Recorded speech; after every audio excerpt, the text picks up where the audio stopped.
हम खड़े हुए हाथरस के बुलगढ़ी में, जहां पर चंद्रशेखर रावत जी कल रात को यहां रुके हैं। भीम आर्मी चीफ चंद्रशेखर रावत ने रात्रि प्रवास किया। यहां पर काफ़ी गंदगी थी और कूड़े के ढेर में दलित रह रहे थे। ये दलित परिवार को काफ़ी परेशानी और दिक्कतें हो रही थी, लेकिन तभी भी भीम आर्मी चीफ ने फैसला लिया कि वो आकर यहाँ रुकेंगे और सब स्थिति को जानेंगे। हम बात करते हैं भीम आर्मी चीफ चंद्रशेखर रावत से। जी, कल रात्रि को आप यहाँ रुके हैं, ऐसी क्या परिस्थिति बनी है? आगे क्या प्रोग्राम रहेगा? यहाँ काफ़ी गंदगी थी, प्रशासन ने कुछ कराया भी है? जहाँ आप खड़े हैं कोई स्मेल महसूस हो रही है? बहुत ज़्यादा गंदगी और काफ़ी हाँ, यही एक मुद्दा था जो सबसे इम्पोर्टेंट था। प्रधानमंत्री जी कहते हैं स्वच्छ भारत होना चाहिए और उसके ऊपर बड़े बड़े विज्ञापन और तमाम पैसे खर्च होते हैं। स्वच्छ गांव तो नहीं बन पा रहे हैं, हालत बहुत अच्छी नहीं थी। और मैं भी जहाँ वो लोग परिवार रह रहे हैं वहाँ इतना इतना गारा है मिट्टी का। पशु जो है ना वो फिर एक काफ़ी लंबे समय से एक एक फीट के गारे में खड़े हुए हैं। तो मैं यहाँ इसलिए रुका था कि जो मांगे हैं, क्योंकि रात हम लेट हो गए, तो मांगे यहाँ के जिलाधिकारी जी के सामने हम रखेंगे और हम ये प्रयास कर रहे हैं कि न्याय हो। जो वादे मुख्यमंत्री जी द्वारा किए गए थे, सरकारी नौकरी, सरकारी आवास, फिर उसके अलावा सड़क नहीं थी, रात से सड़क पर भी काम चल रहा है। आप देखोगे तो आपको दिखाई दे जाएगा कि रात 1:30 बजे से प्रशासन के लोग सक्रिय हैं और काम कर रहे हैं। तो हमारा प्रयास यही है कि पीड़ित परिवार जो न्याय की लड़ाई लड़ रहा है उसको वो कमज़ोर नहीं पड़ना चाहिए। अगर कमज़ोर पड़ेगा तो न्याय की लड़ाई कैसे लड़ेगा?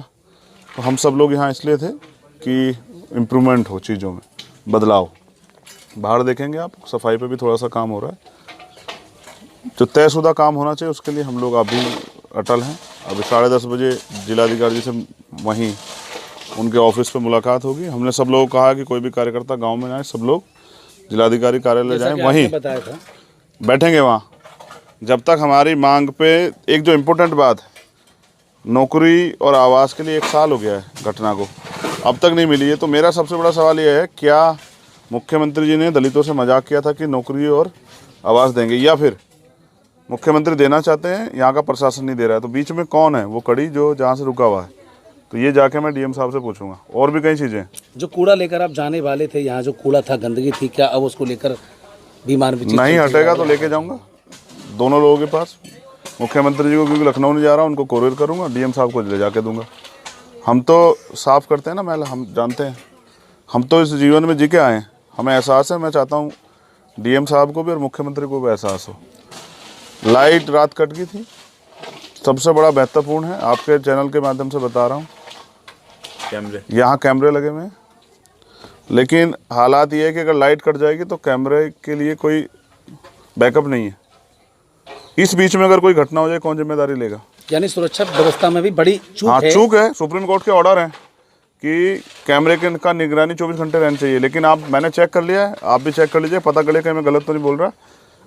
अगर पावर कट होगा तो कैमरे बंद हो जाएंगे। इस बीच में अगर कोई घटना होगी, रात भी हुआ, मैं तो था यहीं, पावर कट हुआ और फिर मैंने डीएम साहब से कहा कि भाई पावर कट हुआ है, तो उन्होंने कहा व्यवस्था करा रहे हैं। तो ऐसे में अगर कोई घटना हो जाए, कौन जिम्मेदार होगा? भाई जो कंपनी के लोग यहाँ लगे हैं वो भी तो इंसान ही है, उनके पास तो कुछ अलग से नहीं है। तो रात टोर जला के वो निगरानी कर रहे थे। ये दुर्भाग्यपूर्ण। 1 वर्ष हो गया, तमाम नेता यहाँ, केंद्र से लेकर सत्ता के नेता, विपक्ष के नेता, हर पार्टी का नेता यहाँ आए थे। हाथरस से बंगाल तक और कन्याकुमारी तक के नेता यहाँ आए, लेकिन यहाँ कोई साफ सफाई किसी ने भी ध्यान नहीं दिया। तो क्या कल यहाँ भीम आर्मी चीफ चंद्रशेखर रावत आप यहाँ नहीं आते तो क्या ये जो गंदगी साफ हो रही है, प्रशासन जो हरकत में आया है, जो वो बीच में रह रहा था परिवार, क्या वो ये हो पाता कुछ? आप ये महसूस कीजिए, पूरी दुनिया में आंदोलन हुए इस घटना को लेकर। मेरे खुद याद है, न्यूयॉर्क में इंडियन एम्बेसी के सामने आंदोलन हुआ और कई और कंट्रियों में हुआ, और फिर पूरे तमाम जितने भी दल हैं, विपक्ष प्रतिपक्ष, सब लोग आए। उसके बावजूद इस मामले को इतना जो है ना इजीली ट्रीट किया जा रहा है। कहाँ है वो फास्ट ट्रैक कोर्ट? 1 साल से अभी तक न्याय नहीं हुआ। तो मैं समझता हूँ इतनी सक्रियता के बाद भी अगर काम नहीं हो रहा तो आम घटनाओं में क्या होता होगा। मुझे ये फ़र्क नहीं पड़ता कि मैं यहाँ हूँ, मेरा तो काम ही है। लेकिन मेरा प्रयास रहेगा कि अब सिर्फ भाषण ना हो, वादे ना हो, काम।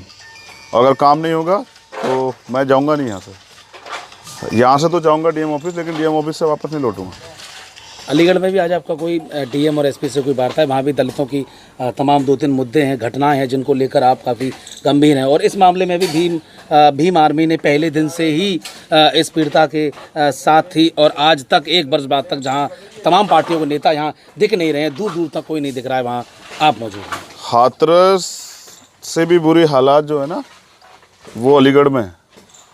और वहाँ तो पूरे बहुजन समाज के साथ है। वहाँ कल मैं हमारे कार्यकर्ता हैं, मैं उनके घर गया था लोधी जी, उनकी बिटिया के साथ जो हुआ, और फिर अच्छे अधिकारी हैं वहाँ, वो कहते हैं बहुत अच्छे अधिकारी, फिर न्याय क्यों नहीं हो रहा है?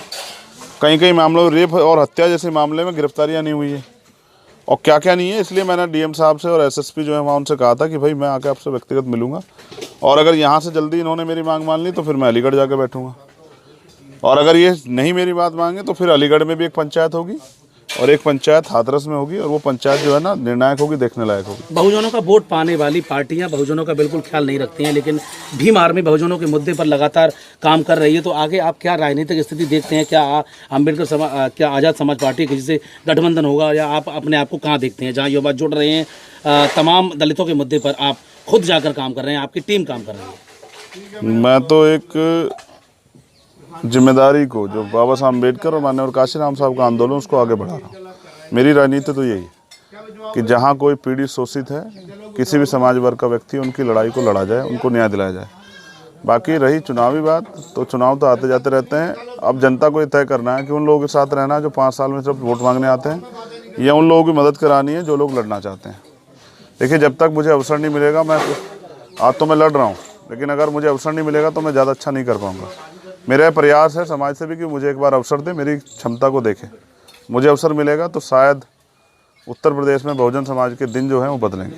अब यहाँ आपकी क्या आवाज़ है, क्या आपकी मांग है प्रमुख रूप से, वो बता दें। अब हम यहाँ से 10 बजे मूव करेंगे, डीएम ऑफिस जाएंगे, सारी मांगों के साथ वहीं डटेंगे, और उम्मीद है कि डीएम साहब को समझ आएगा कि जिनके न्याय के लिए, जिनको न्याय दिलाना चाहता है, उनकी न्याय में बाधा ना बने। जो वादे किए गए थे उनको पूरा करें, अदरवाइज जो है ना, फिर वो विरोध के लिए तैयार हैं। धन्यवाद।